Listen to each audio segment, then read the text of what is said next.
ಎಲ್ಲರಿಗೂ ನಮಸ್ಕಾರ. ಎಲ್ಲರೂ ಹೇಗಿದ್ದೀರಾ ಫ್ರೆಂಡ್ಸ್? ನಾನು ತುಂಬ ಚೆನ್ನಾಗಿದ್ದೀನಿ. ನೀವು ಚೆನ್ನಾಗಿದ್ದೀರಾ ಅಂತೇಳಿ ಅಂದ್ಕೊಂಡಿದ್ದೀನಿ. ನಾನಿವತ್ತು ಮೂಲಂಗಿ ಹೋಳಿ ಮಾಡೋದಕ್ಕೆ ರೆಡಿ ಮಾಡ್ಕೊಂಡಿದ್ದೀನಿ. ತುಂಬ ಈಸಿ, ಚೆನ್ನಾಗಿರುತ್ತೆ ಊಟ ಮಾಡೋದಕ್ಕೂ. ಬನ್ನಿ ಹೇಗೆ ಮಾಡೋದು ಅಂತ ಒಂದು ಸಾರಿ ನೋಡ್ಕೊಂಬರೋಣ. ಮೊದಲಿಗೆ ನಾನಿಲ್ಲಿ ಸಾರಿಗೆ ಒಂದು ಮಸಾಲೆ ರೆಡಿ ಮಾಡ್ಕೊತಾ ಇದ್ದೀನಿ. ಅದನ್ನು ಫಸ್ಟ್ ರೆಡಿ ಮಾಡಿ ಇಟ್ಕೊಂಬಿಡೋಣ. ನೋಡಿ, ನಾನಿಲ್ಲಿ ಒಂದು ಜಾರ್ಗೆ ಒಂದು ಮೀಡಿಯಮ್ ಸೈಜ್ನ ಈರುಳ್ಳಿನ ಹಾಕ್ಕೊತಾ ಇದ್ದೀನಿ. ಹಾಗೆ ಇಲ್ಲಿ ನಾನು 2 ಟೊಮೆಟೋನ ತೊಗೊಂಡಿದ್ದೀನಿ ರುಬ್ಬೋದಕ್ಕೆ. ನಾಟಿ ಟೊಮೆಟೊ, ಫಾರ್ಮ್ ಟೊಮೆಟೊ ಯಾವುದಿದ್ರೂ ನಡೆಯುತ್ತೆ. ಸೊ ಹಂಗಾಗಿ ನಾನು 2 ಟೊಮೆಟೊ ತೊಗೊಂಡಿದ್ದೀನಿ. ಸ್ವಲ್ಪ ಇದಕ್ಕೆ ಕೊತ್ತಂಬರಿ ಸೊಪ್ಪು ಹಾಕ್ಕೊತಾ ಇದ್ದೀನಿ.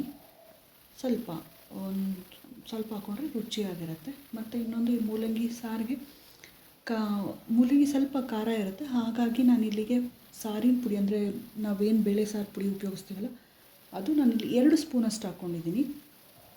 ಇದನ್ನು ಸ್ವಲ್ಪ ನೀರು ಹಾಕಿ ರುಬ್ಕೊಂಬರೋಣ. ಇಷ್ಟೇ ಮಸಾಲೆ ಇದಕ್ಕೆ. ನೋಡಿ, ರುಬ್ಬಿದಾಗಿದೆ. ಈ ಥರ ಆದರೆ ಮಸಾಲೆ ಸಾಕು. ಇದು ತೆಗೆದಿಡೋಣ. ಈಗ ಕುಕ್ಕರ್ ರೆಡಿ ಮಾಡಿ ಇಟ್ಟಿದ್ದೀನಿ ನಾನು. ಎಣ್ಣೆ ಹಾಕಿ, ಎಣ್ಣೆ ಬಿಸಿ ಆಗಿದೆ. ಇವಾಗ ಇದಕ್ಕೆ ನಾನು ಮೊದಲಿಗೆ ಸಾಸಿವೆ ಹಾಕ್ಕೊತೀನಿ. ಅದ್ರ ಜೊತೆನೇ ಈಗ ಒಣಮೆಣಸಿನ್ಕಾಯಿ ಮತ್ತು ಕರಿಬೇವಿನ ಸೊಪ್ಪು ಮತ್ತು ಒಂದು ಸ್ವಲ್ಪ ಕಟ್ ಮಾಡಿರೋ ಚಿಕ್ಕದಾಗಿ ಕಟ್ ಮಾಡಿರೋವಂಥ ಈರುಳ್ಳಿ, ಜೊತೆಗೆ ಬೆಳ್ಳುಳ್ಳಿನ ಜಜ್ಜಿಟ್ಕೊಂಡಿದ್ದೆ, ಅದನ್ನು ಕೂಡ ಇದ್ರ ಜೊತೆಯಲ್ಲೇ ನಾನು ಸೇರಿಸ್ಕೊತೀನಿ. ಹಾಗೆ ಸ್ವಲ್ಪ ಇಂಗು.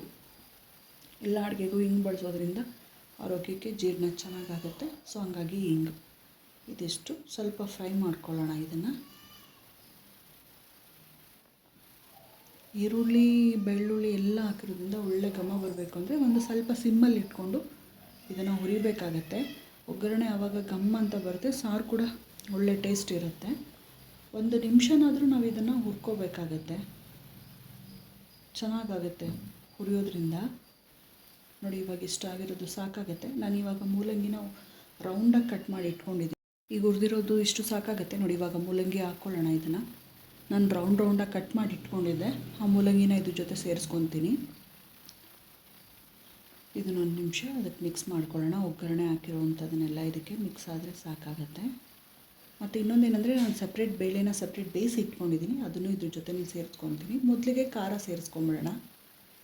ರುಬ್ಬಿರೋವಂಥ ಖಾರ ಇದೆಯಲ್ಲ, ಅದನ್ನು ಇದ್ರ ಜೊತೆ ಸೇರಿಸ್ಕೊಳ್ಳೋಣ. ಇವಾಗ ನಾನು ಸಪ್ರೇಟ್ ಬೇಯಿಸಿ ಇಟ್ಟಿದ್ದೆ ಬೇಳೆನ, ಅದನ್ನು ಇದ್ರ ಜೊತೆ ಸೇರಿಸ್ಕೊತೀನಿ.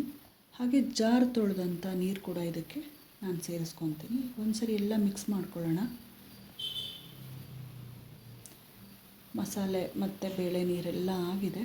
ಈಗ ಇದಕ್ಕೆ ಒಂದು ಮಿಕ್ಸ್ ಮಾಡಿಕೊಂಡು ನೀಟಾಗಿ ನಾವಿವಾಗ ಇದಕ್ಕೆ ನಾನು ಜಾರ್ ತೊಳೆದಂತಹ ನೀರು ಕೂಡ ಇದರಲ್ಲಿ ಸೇರಿಸಿದ್ದೀನಿ.